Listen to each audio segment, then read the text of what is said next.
It's going to be one of those mornings, isn't it? So ladies and gentlemen, welcome to yet another YouTube video. It's your boy, the hungriest of hornets, and welcome. As you can see, it is very, very cold. It's a little bit dark. It's a little bit early on this wonderful Sunday morning. Talk about the blight of ice and riding in it. Riding in icy conditions. What to expect. How to do it. When not to do it. Etc, etc. Now this video might be a bit biased because I've got a bike that has settings on it that can perform quite well under icy conditions. Now, not everyone has those settings. Some people, and I have another bike, for instance a Grom, that literally has no settings, just a bike, two wheels, etc. This one however has got rain mode, for instance, which helps in icy conditions. But there's more that you can do as a motorcyclist during these conditions to make sure that you survive the trip.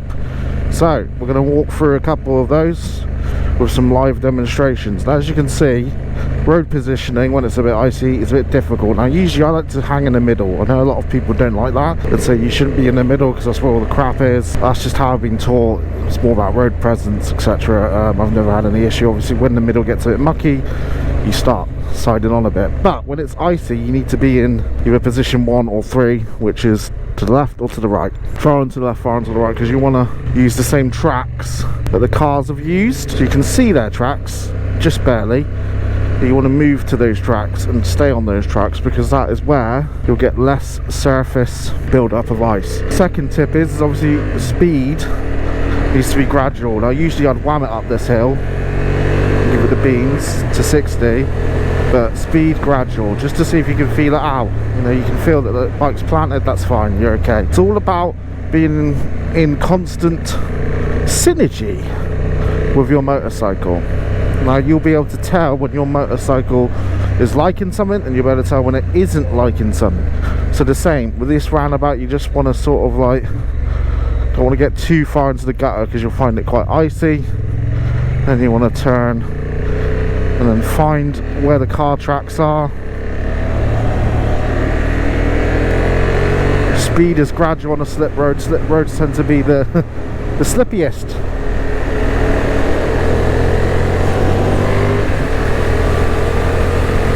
And that's it. When you're on icy conditions, it's best to take main roads. So roads like this, like a dual carriageway, they have the most traffic on. They tend to be the safest bet to get you from A to B. The same applies. You don't want to be in the middle when it's been icy or when it's too slick, because you could feel your back end popping out. Now, it's all about gradual speeds and making sure you stay at the correct speed for the correct road. I've talked about my speedometer before on this channel, I'm not going to harp on about it, but my speedo is slightly higher by about 3 or 4 or 5 miles an hour over what you're actually doing. So right now we're doing about 69 miles an hour. At 74, 75, we're doing about 70 miles an hour. Obviously this is a 70 mile an hour road, and there's nothing to say you can't be at the correct speed for your motorcycle on icy conditions. However, you've got to know when and where you can do it, and if you can feel the bike twitching, then you slow down. Now that's another point, is making sure you can feel what is the back wheel doing right now. Can you feel it? Lean slightly. Has it got enough grip? You can feel it's got traction, that's fine, but I can also feel the bike is slightly, if you don't lean too hard, or you might high side the bike. So yeah, or low side it even. Now obviously these aren't the most iciest conditions. There's just been a bit of slight ice in the morning. I've had to go to work on a Sunday, so I've decided to, because I've been wanting to show some icy conditions on this channel for a while. The other day when I went out and it was -4 degrees and ice everywhere and absolutely freezing, I hadn't had the foresight to connect my GoPro back onto my helmet, because the night before I'd been editing videos, so I just left it on there. Where I thought today I'll take it just in case it is icy, and it is slightly icy, so I wanted to show you guys what it's like, and you can tell when it, you know, where the ice is, because it's a bit more shinier, glistens a bit more. But there's also that black ice. That black ice can get you, and the thing is, it doesn't matter how safe and cautious you ride your bike and how many add-ons it's got, how many modes it's got, chances are if you hit a patch of ice and you hit it in the wrong angle, you're going down. So that's my main advice for riding in the winter when it could be potentially icy and you got no other option. Like, I'm not doing this video to be a jackass and be like, oh look at me, I'm riding in the ice. This is my only form of transport. I only can ride motorcycles. I don't have a car license. So this is for the fellow brethren out there that only have a motorcycle license or only have a CVT and they can't do anything else. There's nothing else they can do. Obviously in wintry conditions you'd much prefer to be in your car. Of course you would. Who wouldn't? But some of us aren't A, built like that, or B, want to do that. So, you know, nothing wrong with riding your motorcycle. People seem to think it's sacrilege to ride your motorcycle in the winter. It isn't. But talking of angles, so to make sure that you keep your bike upright, try not to do many hard cornerings or hard angles on your bike where you could lose and slip. You want to stay upright, you want your body position to be upright, and you actually want your body to be a bit stiffer during the winter so you can sort of feel yourself planting the bike. You want to sort of act like the anchor for the bike, and it's obviously the same when you're rolling off the throttle. When you roll off the throttle, when you come into a stop, just try and roll off your throttle a bit more gently. Don't brake as hard. Everything's a bit more gentle during the winter and during icy conditions, because it's got to be. You can't risk locking up your back wheel and adding to the hazardous journey. Riding during the winter isn't you know, inherently more dangerous. It just means that you got to pay a little bit more attention and you got to be a little bit more respectful of your bike's potential to fall over. But it can actually be quite a sobering experience riding during the winter. You can also learn a lot. It makes you a better rider, makes you more confident, you know. It's a challenge, of course it is, to ride during the winter and ride during conditions which aren't so great. However, you know, it's doable, it's manageable, you know. It just means that you've got to put your sensible hat on. You can't not have your sensible hat on. You've got to put your sensible hat on, and you've got to make sure that you're always paying attention to what the conditions are. Now, obviously if it's an ice rink out there and it's very icy, then the chances are you shouldn't be going out on your bike.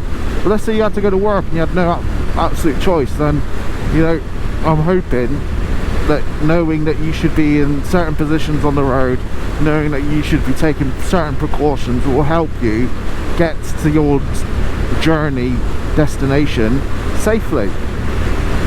Obviously now we're on a motorway, so we're pretty golden. Even during ice and snow, motorways are usually absolutely fine, and so are dual carriageways usually.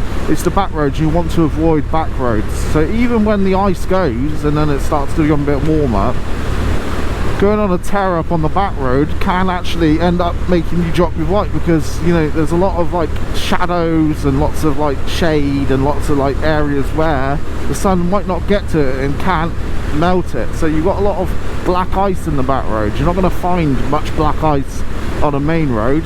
You might on a slip road, but you're not going to find it on a main road. So you've got to be very careful. So during the winter it's always best just to travel on main roads where there's grit, where they've gritted it, where they've you know, they've gone around and they've made sure it's safe for cars, you know. And obviously cars have ploughed through it all day and all night, and they've in effect continuously kept the lane clear for you. Now if you're doing back roads, you might have 10 cars an hour go through there. That's not going to do it. Now if you go on the main road, you've got 10 cars a minute going through there. So it's just a little tips video for riding in the winter, riding in ice, you know, what to avoid, what to look out for, and how to position yourself on the road. You know, it's very important to do that. It's very important to keep yourself planted, and I say keep your body rigid, but no, what I meant is obviously keep yourself like nice and firm on the seat. Obviously keep yourself relaxed as well, because you need to be able to react to what's going on.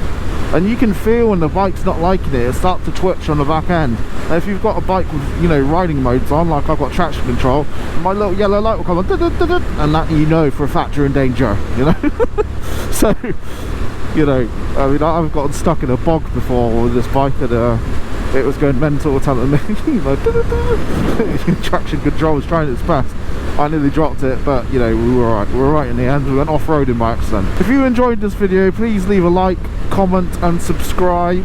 Let me know what your thoughts are on riding on the winter. When you have to do it, you got no choice. Let me know, you know, let me know. Obviously a lot of it is out of necessity, unfortunately. No one wants to put on, you know, their motorcycle gear and shiver their ass off on their bike, do they? Let me know what you guys think in the comment section below. Until next time, I've been the Hungry Hornet, the shivering Hungry Hornet. Ooh, you've been incredible.